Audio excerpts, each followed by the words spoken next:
Hello students, welcome back, and the topic that we are going to discuss today is basically tropism. So basically tropism is movement of organisms in response to stimuli. इसका मतलब क्या होता है कि जब कोई भी एक एक्सटर्नल स्टिम्युलाई रिसीव होती है तो जो आपका प्लांट है वो उस डायरेक्शन में मूवमेंट बताएगा. फॉर एग्जाम्पल फोटोट्रोपिज्म की अगर हम बात करते हैं तो फोटो मीन्स सनलाइट, करेक्ट. जो मेरा प्लांट होता है उसका जो शूट सिस्टम है वो इन जनरल नॉर्मली ग्रो हो रहा था, लेकिन अगर आप उसको सनलाइट में इस तरीके से प्लेस करोगे कि जो सनलाइट है it comes only from a single direction, so my shoot system is going to start moving in the direction of the sunlight. Hence हम ये कह सकते हैं कि फोटोट्रोपिज्म इज बेसिकली मूवमेंट और growth of the shoot system in direction of the light source. मेरा जो भी प्लांट है उसके पास बेसिकली दो सिस्टम्स होते हैं, which is basically your shoot system and root system. So we can say that सिर्फ shoot system light के direction में move होने की कोशिश कर रहा है. So for shoot system the phototropism is positive, लेकिन मेरे root system को sunlight के direction से कोई फ़र्क नहीं पड़ता है, and hence I can say that my root system is negative for phototropism. समझ आया? Similarly, when you talk about geotropism, here geo means gravity.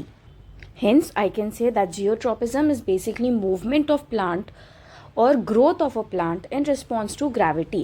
लेकिन अगर मैं वापस से अपने shoot system और root system को देखूँ, so only the root system is going to grow in the direction of the gravity.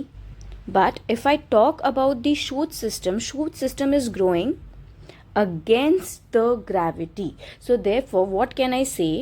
That shoot system is basically negative for geotropism, but when you talk about the root system it is going to be positive for geotropism.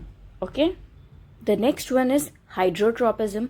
What do you mean by hydrotropism? तो यहाँ पे hydro का मतलब होता है water, and hence I can define my hydrotropism as movement of plant in response to water stimuli. यानी plant उस direction में मूव करेगा जहाँ पे पानी है, बट वाटर एब्जॉर्बिंग एबिलिटी किसके पास है? मेरे शूट सिस्टम के पास है या रूट सिस्टम के पास है? So definitely water is obtained from soil and the root system is going to show ability to absorb the water. So in the current condition water is all around the root system, तो इसलिए मेरा root ज़्यादा लंबा नहीं grow करेगा. But what if summer season approaches and the water table goes down, यानी आपके soil में आपको तुरंत पानी नहीं मिलेगा at the level of roots, correct.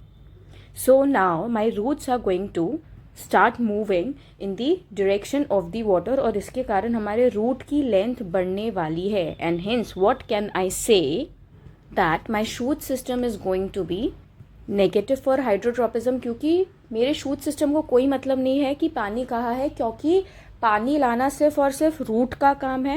And my root system is going to be positive for hydrotropism.